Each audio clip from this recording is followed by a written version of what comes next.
Salut les makers, c'est Nemran, j'espère que vous allez bien. On se retrouve aujourd'hui pour une nouvelle vidéo et un nouveau giveaway. C'est parti.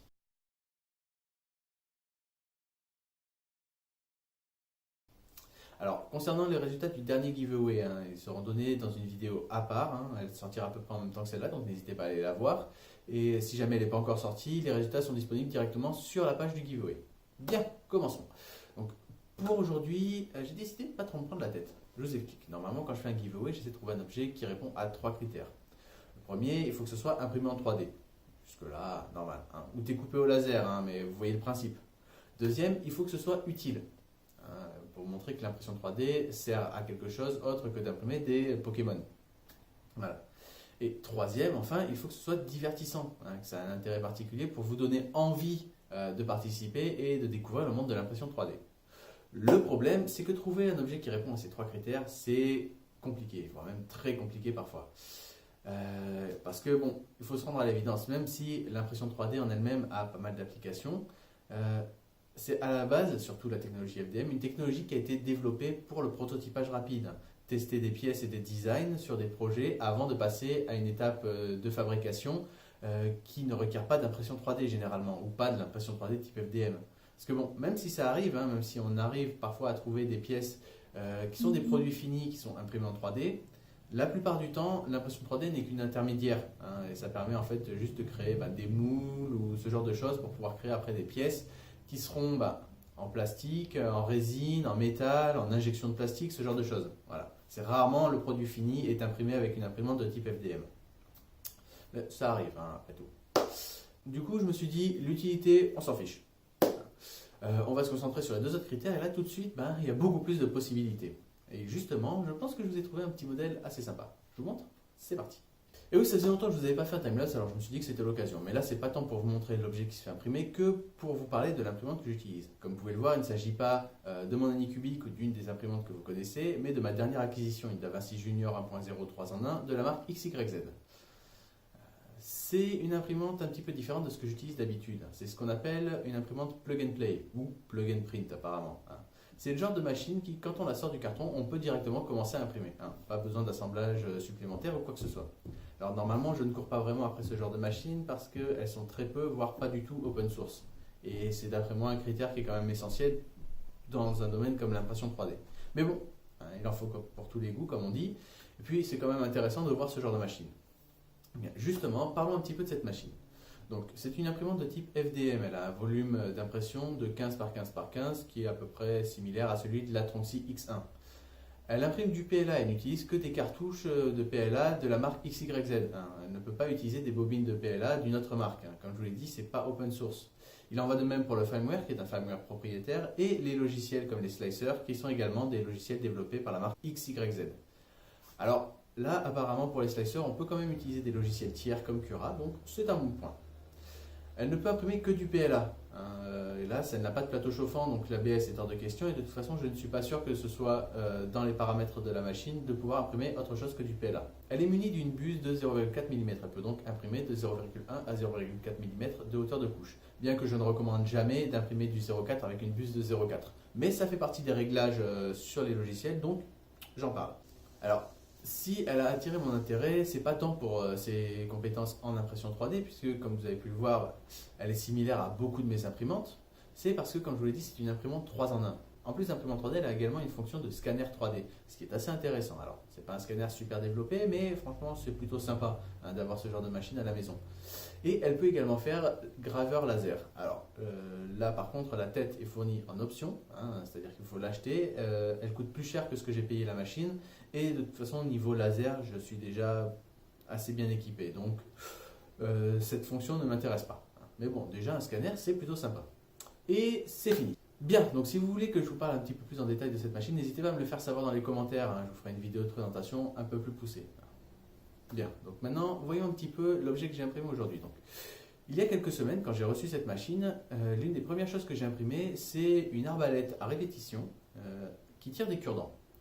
Et le résultat n'était pas génial. C'était plein de petites pièces et cette imprimante a un léger problème niveau tolérance. Elle n'est pas géniale de ce côté-là.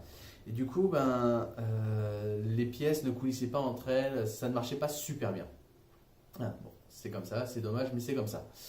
Mais bon, Du coup, j'ai gardé ça dans un coin de ma tête et quand j'ai réfléchi à ce giveaway, je me suis dit que ça serait sympa d'essayer de vous trouver un petit jouet comme ça à imprimer. Et je suis tombé sur ce modèle. Il s'agit également d'une arbalète, mais un petit peu différente.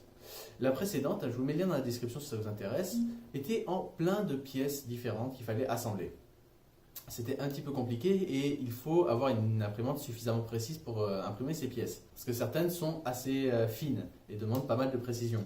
Cette imprimante n'est pas forcément faite pour ce genre de travail. Donc. Mais pour un modèle comme celui-là, c'est un peu différent. Ça, c'est un modèle où tout est directement sur le modèle. Il n'y a pas besoin d'assemblage. Hein. C'est un modèle que l'on appelle print in place. C'est-à-dire qu'il y a des parties mobiles hein, pour faire fonctionner le mécanisme, mais tout est déjà assemblé. Alors, c'est intéressant d'imprimer ce genre de modèle généralement parce que ça vous donne une bonne idée quand même de la tolérance de la machine sans avoir besoin d'imprimer un tolérance test ou quoi que ce soit. Là, comme vous voyez, il y a deux parties mobiles. Celle-là, la glissière, qui elle s'est décrochée sans problème. Hein. Elle glisse très bien, de ce côté-là, pas de souci. Et un petit crochet ici. Là, j'ai dû forcer par contre pour pouvoir le désassembler. Mais bon, hein, ça arrive, même avec l'anneau cubique, ça peut arriver, surtout quand c'est lié au niveau de la première couche en fait. Généralement, comme elle est un peu plus écrasée que les autres, c'est assez compliqué à séparer. Mais bon, ça s'est imprimé correctement. Et ben, là, ça fonctionne plutôt bien, donc c'est correct. Bien, donc comment ça fonctionne? C'est tout simple. Ça fonctionne avec des flèches comme celle-là. J'en ai imprimé 5 hein, pour le gagnant, parce que bon, je ne vais pas vous laisser sans munitions, hein, c'est triste. Donc il suffit juste d'accrocher à ces deux parties-là un fil. Donc comme vous voyez, j'en ai mis un et je ne l'ai pas trop tendu. Je vous expliquerai pourquoi. Et ensuite, il suffit tout simplement de mettre la flèche, de l'armer. On a ici deux crochets qui vont en fait tenir la glissière. Et ensuite, il suffit juste de presser ces deux parties-là et de tirer. Et voilà. Bref. Donc là, c'est pas parti super loin parce que j'ai pas du tout tendu le fil, mais c'est fait un petit peu exprès. Voilà pourquoi. Si jamais vous voulez imprimer ce modèle, hein, je vous mets le lien dans la description également, si vous voulez imprimer ce modèle, il y a quelques paramètres à prendre en compte. Niveau réglage pour l'impression. Déjà, niveau remplissage, très important. Vous voulez un remplissage assez conséquent. Entre 30 et 50%, je dirais. Alors, j'ai fait qu'un test à 50%, mais je dirais entre 30 et 50%, parce qu'il va y avoir quand même pas mal de tension sur ces pièces. Et ce que vous voulez, c'est que ces deux arcs-là, ces deux branches, aient suffisamment de résistance pour pouvoir les courber et qu'elles reviennent en place. Si c'est vide, ça ne va pas du tout se revenir en place facilement. Je veux dire, ça va très facilement prendre une autre forme et rester courbé comme ça. Donc, pas d'intérêt. Hein. Donc, il faut un bon remplissage. Et ce remplissage, on ne peut pas mettre n'importe lequel. Comme vous savez, les logiciels comme Cura ou autres proposent différents types de remplissage. Linéaire, hein, c'est-à-dire des lignes toutes simples, en grille, hein, des simples carreaux, ou en hexagone. Alors, pas tous les slicers ont un remplissage en hexagone. Hein. Cura, je pense que de base, il ne l'a pas. On peut peut-être le rajouter avec des plugins, mais je n'ai pas essayé. Le logiciel pour XYZ, par contre, lui, a c'est remplissage en alvéole, donc c'est un bon point. Et il faut surtout éviter en fait les remplissages en ligne. Remplissage en ligne sur des pièces comme ça qui vont avoir une certaine tension, c'est pas bon du tout parce que en fait c'est pas un remplissage qui va absorber de façon égale les forces qui vont être appliquées dessus. Comme c'est que des lignes dans un sens, ça va créer des points faibles au niveau des branches et ça va casser beaucoup plus facilement. Donc pas une bonne chose. Donc, au moins de la grille, hein, si vous n'avez pas la fonction hexagone. Mais hexagone, c'est le mieux parce que c'est vraiment, les forces sont vraiment également réparties à l'intérieur. Donc, voilà. Déjà, ça, c'est pas mal. Ensuite, dernier petit réglage à faire. Niveau épaisseur de coque, vous ne voulez pas quelque chose de trop épais. Hein. Partez sur du classique, du 0,8 mm par exemple. Hein, c'est suffisant. Vous ne voulez pas aller beaucoup plus loin, beaucoup plus épais. Alors, on peut se dire, il faut de la résistance, donc grosse épaisseur de coque, mais non. Non, parce que si on met trop de résistance, là pareil, l'épaisseur de coque, elle va finir par casser. Donc il faut que ça ait quand même une certaine élasticité. Donc après, il suffit, une fois qu'on a imprimé, de mettre un petit câble. Alors là, comme vous voyez, il est vraiment distendu. Hein. Quand je l'arme, ça fait à peu près ça. On peut aller un peu plus loin, mais il faut faire attention. C'est du plastique. Hein. Et ça va facilement se déformer et garder une forme qu'on ne veut pas. Là, ce qu'on ne veut pas, c'est que le plastique garde cette forme. Là, l'arbalète, elle ne servira plus à rien. Donc, comme pour un véritable arc, en fait, il faut surtout déjà ne pas le laisser toujours comme ça, parce que le plastique va finir par prendre cette forme au repos, c'est pas une bonne chose.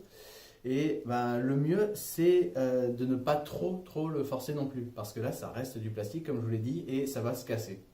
Alors, c'est pas des blagues, parce que j'ai imprimé une deuxième arbalète, et rien qu'en essayant de la séparer, je l'ai cassée. Mais l'arc se casse assez facilement quand même. Et bon, c'est pas non plus super fragile, je veux dire, vous n'avez pas tiré 3 fois et ça va se casser, mais il faut faire attention à ce genre de choses. Ça reste du plastique. Bien, donc c'est tout pour cette vidéo. Si vous voulez participer à ce giveaway, comme d'habitude, je vous mets le lien dans la description. Vous avez 3 semaines et je tirerai au sort le gagnant.